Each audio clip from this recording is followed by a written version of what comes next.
Good morning and welcome to episode 47 on the Johto Gen 2 Solo Runs. Today we are doing a run purely just with Hitmontop, the third evolution of Tyrogue, which has one of the most unique evolution methods in the entire series really.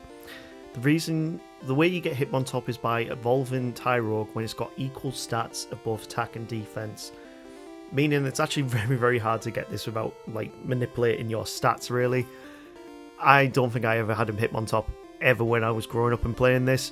So yeah, to be fair, this is actually quite interesting. This is a very new Pokemon for me to be doing a run with. And it actually starts off pretty decent. We got a 455 total base stat, great attack and defense, great special defense as well. Pretty bad special attack and HP, decent speed. But to be fair, they're actually really good stats in all honesty. We've got bulk in the right places. And you know what, our level up moveset is also really good. So for this video, our Hitmontop is going to be nicknamed Beyblade, because you know what, it's a spinning top, and Beyblade was a great anime back in the day. I mean, I liked it. I had all the Beyblades, and I used to play with my friends like in the dorm, and I would always win with the defensive type Beyblades. Either way, let's get back into the run and stop talking about Beyblade. Let's talk about the very first rival fight, where we actually only have one move to work with, which is Rolling Kick. 85% accurate move, 60 base power. You know what? Really good move to start off with. Really good move. Our rival for today is going to be one of my subscribers from the last few months. It's going to be Casif. Yeah, thank you for subscribing. I hope you really enjoyed this run. And yeah, let's get on with it. I was really struggling for what to say there. Yeah, thank you for subscribing. Hope you enjoy this run. Let's crack on. And we've got a really big challenge to start off with, considering we're a pure fighting type Pokemon. And our first gym leader is a flying type specialist. So yeah, this is going to be a bit of an issue, because we only have one move to work with, and that's Rolling Kick. We do get Focus Energy, which has been fixed in this generation. But I like Gen 1, and to be fair, whenever I see Focus Energy, I decide never to use it.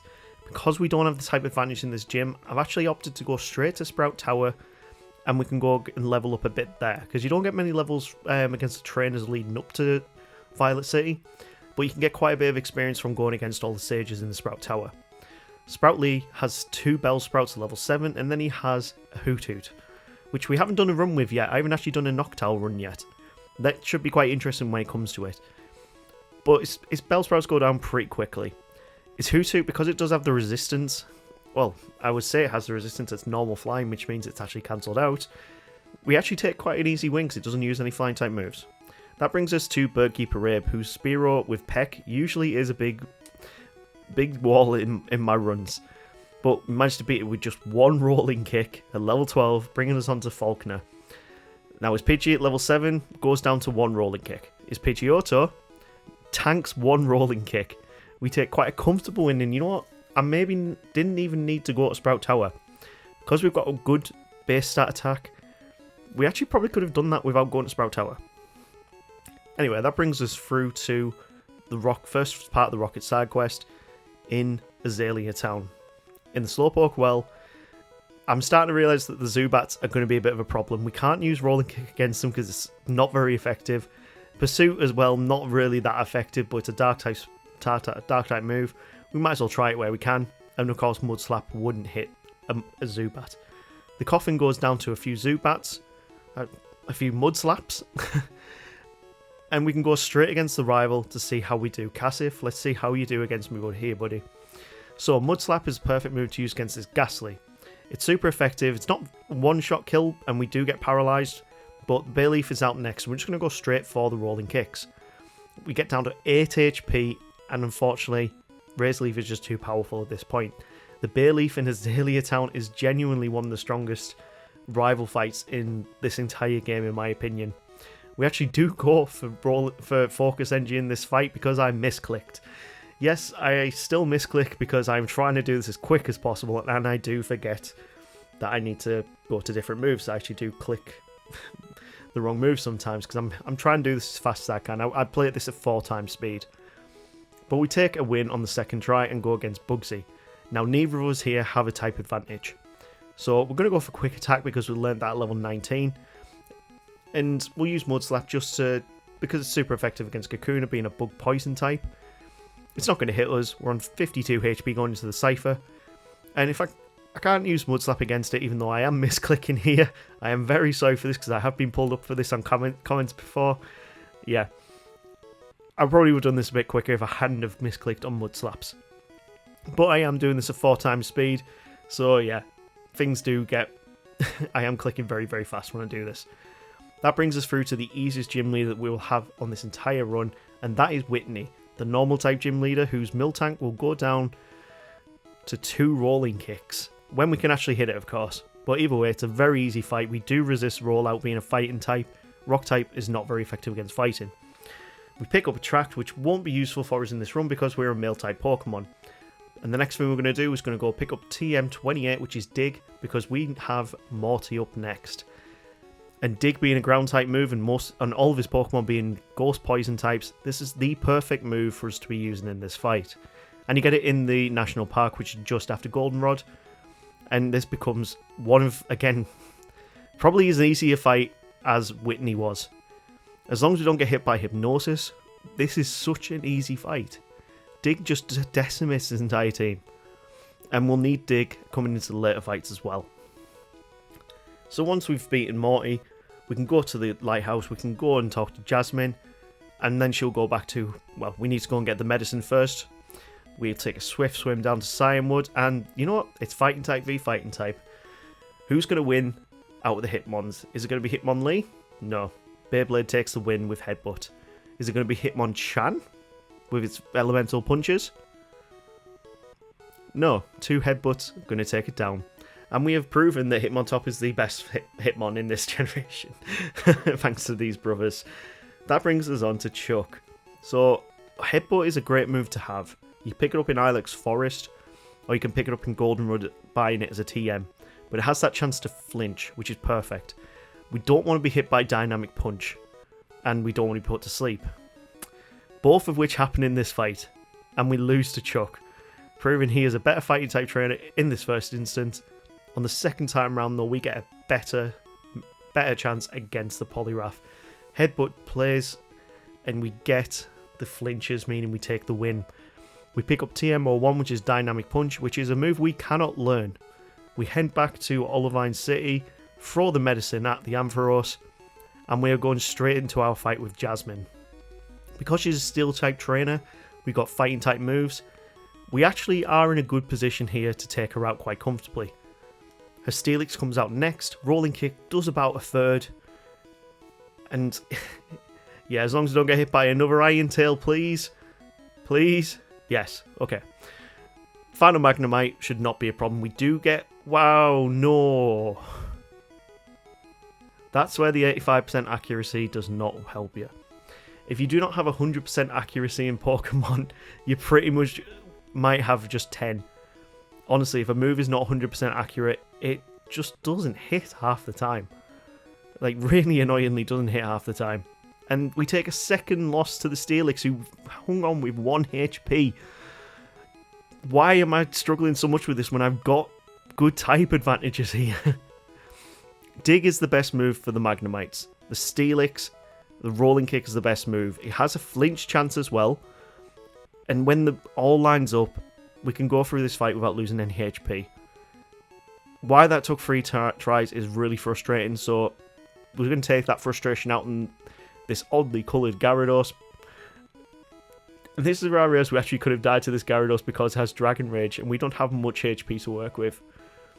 We then bump into this guy called Lance, and then he flies off. We then find him in another house in Mahogany Town, where he uses a Hyper Beam against some random guy who we don't know. And then we find out it's Rocket hideout, and we start to just destroy them. So, at this point in the game, we've got quite a lot of levels. The level curve in Gen 2 is very famous for being kind of annoying. And if you're solo running this game, by around about this point in the game, on average from what I've seen over the, 47 videos this is so far in this channel on Gen 2, you're pretty much around about that late 30s stage with your levels. Next up is Price, the last gym leader we need to defeat before we do the final bits of the Rocket side quest. Rolling Kick is just sweeping through all of his Pokemon, and Price goes down without us losing any HP or taking one bit of damage. That brings us on to the Rocket side quest again, and in the underground we have to go against Cassif again. So, how are we going to do this time round, because this is probably the second hardest rival fight in the entire game in my opinion. We take out his first Pokemon very, very comfortably. We get a lot of flinches with Headbutt. This is the reason why I've kept Headbutt this long. And then we use Dig on the Haunter. Next up is the Sneasel, and Headbutt will nearly one-shot it. I probably should have went for Rolling Kick there because it's super effective. We do on the Magnemite, it's a one-shot KO, and we take quite a comfortable win. This is what I mean about that Azalea fight being a lot more annoying. Right. Towards the end of the side quest, we always have Archer in the top of the radio tower, and it's quite nice to see a fighting type Pokemon do super effective damage on the Houndooms, because Dark is weak to fighting type moves, and there's not many fighting type Pokemon that you go against in the entire game, but yeah, it's quite satisfying to see that when you get that win. Claire, on the other hand, with her 3 Dragonairs, all go down to 1 return apart from the final one who paralyzes us. And that brings us on to the Kingdra. Now we need to do some big damage here, and we tank a Hyper Beam to get our second return in to take the win. First time victory against Claire, which has happened quite a lot on a lot of videos recently. Next, we have to do the very useless side quest of picking up that Dragon Fang to get our 8th badge before we can start heading on to the Pokemon League. And there's not many mandatory trainers on the way there. There's probably about maybe 4 or 5 that you have to go against. But with the maybe 12 that there are, yeah, you only have to go against half them, mean you don't have to waste too much time. And you can get through a lot of them just by using repels and surfing around them, like on the bridge. Like, look at all these trainers that we're now going past. This one here is mandatory, but yeah. This brings us on to Victory Road. And I always kind of found it a little weird that there was no trainers in Victory Road. And I also learned that we can't learn Earthquake at this point. I always have the moveset chart next to me when I do these runs, and I always forget to look at it. So we did waste a little bit of time going to get the TM for it, but either way, we've got some great moves to work with here. Return is a great move, as we've seen in pretty much every Gen 2 run. Return is a fantastic move to be using. When your friendship is really, really high, probably one of the most powerful moves in the game. Dig will do big damage against the Haunter. Magneton is next, and we are poisoned. Thankfully, it means we can't be paralyzed then. It means, Cassif, this time, I've beaten you. That brings us on to the first of the Elite Four, which is Will, the Psychic-type trainer. And I'm scared for this one, because at level 51, we can't even take out his level 40 Xatu with Return. So we're on very low HP here going into the Jinx. We can outspeed the Jinx and take it out in one, but next up is the Executor, who has good bulk towards it. Psychic takes us out, and that's a first time loss against Will. So at level 52, we actually do manage to deal out enough damage to take out the Xatu, and we're in a good position going into the Executor. So pretty much, we are going to always take a hit from that Executor. We need to get past this Slowbro without taking any hits, but unfortunately it does use Psychic on this attempt. Okay, try 3. We are going to have to get up a few levels to do this. So, level 55, we've gone past the next damage round and threshold. We are now one-shotting most of his team. Executor won't still be a one-shot at this thing, but he goes for Leech Seed of all things, meaning we're going into the Slowbro with full HP. His Slowbro then goes for Curse, and we only take 1 Psychic before going on to the final Xatu, which is a one-shot kill. You know what? 3 times to take down Will. I kind of expected that one, in all honesty. Next up is Koga, the Poison-type specialist. And pretty much, he's a bit of a pushover for a fighting-type Pokemon. I'm actually going to leave that bit in the edit as well, because that's kind of funny. Either way, the Fortress, even though it's a Steel-type Pokemon, it also has that Bug type, meaning Rolling Kick is not super effective. But it's neutral damage, but yeah, it's not the worst thing on his team. The worst thing, I honestly, after so many runs of doing this, I honestly think the worst Pokemon on his team is this Muck because of the move Minimize. It gets us down to 4 HP, and the poison just takes effect. So we've lost to both of the first two Elite Four members here. Annoying, but what can we do? Well, we just try again. So we're going back into this at level 56. His Crobat wastes that full restore. Annoyingly, we get poisoned again. And we're on to the Fortress, who uses Protect. Now, considering we're badly poisoned, we don't want this to be a prolonged battle. We want to get through this fight as quick as possible. And Return is probably the best way to do this. He does go for a Minimize, but we can hit through it this time. Meaning, we are on to the Fighting type specialist of the region. Bruno, I'm going to show you why I am the best Fighting type trainer here. Hitmontop goes down, and when he uses Dig, he uses Protect, meaning we get through the first Pokemon without losing any HP. Rolling Kick just does tons of damage on all of his Pokemon. It's kind of annoying that we don't learn Mach Punch via TM or Level Up. You can learn it as an Egg move, but I am not using Egg moves in my runs. Wow, Cross Chop also does a lot of damage. Brings us on to the final Onix, which is weak to Rolling Kick. And we take first time win against Bruno, proving we are the best Fighting type specialist in this region. That brings us on to Karen, and considering we have the type advantage against Dark types, this should go our way, but we still can't take out the Umbreon at level 57, 15 levels above it, and we still can't take it out in one, but Umbreon is very well known for being an incredibly bulky Pokemon. Gengar tries to take us with it by using Destiny Bond. Thankfully, even with like me playing at this at 4 times speed, I was clicking the right buttons at this crucial point. We are paralyzed, we are going to the Houndoom, and at 12 HP we take the win. Karen, you are a Karen. And that brings us to Lance. God, I'm probably going to get roasted in the comment for that really bad initiation of like a Karen joke there. Anyway, let's talk about Lance. His Gyarados goes down to 2 returns.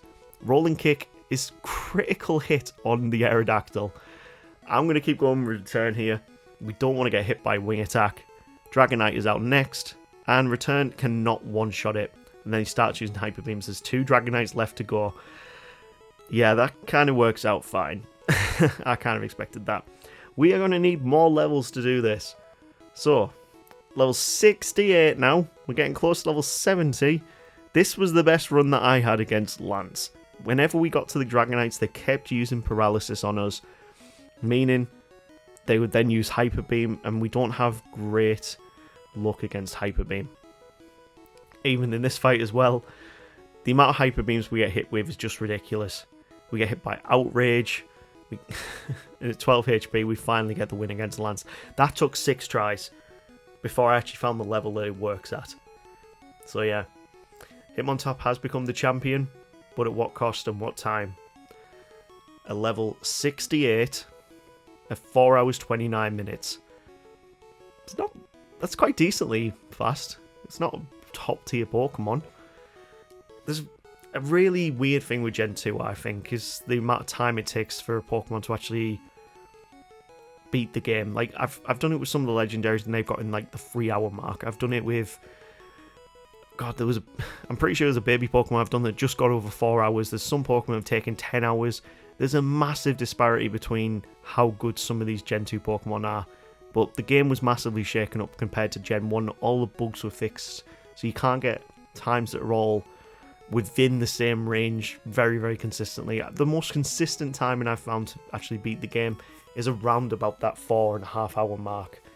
Unless you're a legendary like NT or Raikou, who both beat the game in the 3 hour 30 odd mark.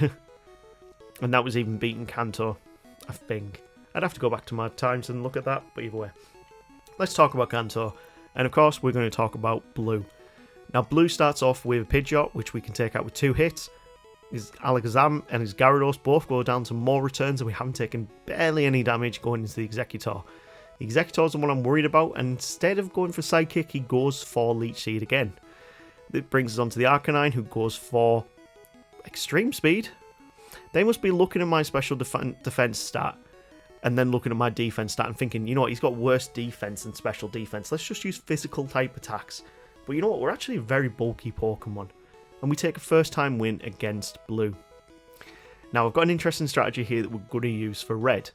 We're level 75 here, and I've taught Curse and Agility throughout this run. The only problem with this strategy is it relies on getting good luck against this Pikachu, because we need to set up on the Pikachu only. So we have Return, Cursed, Agility, and Rest. When Thunder does not crit, it does around about 70 damage to us, meaning we can tank enough that we can wake back up, and then we can use Rest again, meaning we can stall out the Thunder PP. And when that Thunder PP has been stalled out, that's when we switch to using Curse and Agility. Now, Curse reduces your speed, but increases your attack and defense. And considering the Thunderbolt, and once all the Thunderbolt PP is gone, he will start using Quick Attack. It means that the defense is not, it's just not going to do any damage to us whatsoever. Reason why we've got Agility then is because once we've set up with attack and defense, we've really got low speed. And if we increase our speed again, that means that pretty much we've got an unstoppable tank on our bench here. And you can see here, we've got rid of all the Thunder PP. We can use Rest to get back up to full HP. We only have 10 uses of Rest here, so we have to get set up within them 10 uses. Once we finally do, this is going to be a sweep. A complete sweep. We finally got rid of all the Thunderbolt PP, and they are starting to use Charm on us every now and then. Meaning we need to use Curse again to get our attack back up, because we want to be one-shotting pretty much anything that comes our way. When he starts only using Quick Attack, and Charm starts missing, our Curse has finally got to the point where we can't increase our stats anymore. Same on Agility, and this is where we start the sweep. The Espeon comes out, we are faster than anything on his team now, and we're more powerful than anything on his team now. Every single Pokemon here is going to be a one-shot. Even the Snorlax, which has got incredible bulk and HP, is a one-shot. The Venusaur, gone down in a one-shot. And that just leaves the last Pokemon, which is Blastoise, and it never stood a chance. We beat Red on our second try, at actually a decent level. Considering how high we had to be just to beat Lance, and then comparatively when it comes to Red, we haven't gone up that many levels. I'm really happy with that run. Genuinely really happy with this run. Let's see what time we finished on. So we're at level 76 here. Not too bad. Return, Curse, Agility and Rest. That's a really good combination of moves for this fight. We finished the game at 5 hours 51 minutes. You know what? That is a very good end time, really. I need to go back and do my next tiering video soon, but I'd say that's a pretty good reason to give it a high rating for what we've done there. Either way, we've completed the game. Level 76, 5 hours 51 minutes. Let's see what we're going to get on the next run. That brings us to the wheel. So, first up, once we spin, is going to be Fortress. The Pineco run was excruciating, to say the least. And I usually go for the hardest choice on these wheels. Slugma. The Magcargo run was also excruciating. These are tough choices. And last up's the Let Kid. I'm going to go for Fortress. Let's get that one out the way. I'm not ready for a Slugma run yet. If you got to this point in the video, please smash that like and subscribe, you legends. And we will see you next week with a new video. Take care. Appreciate yous.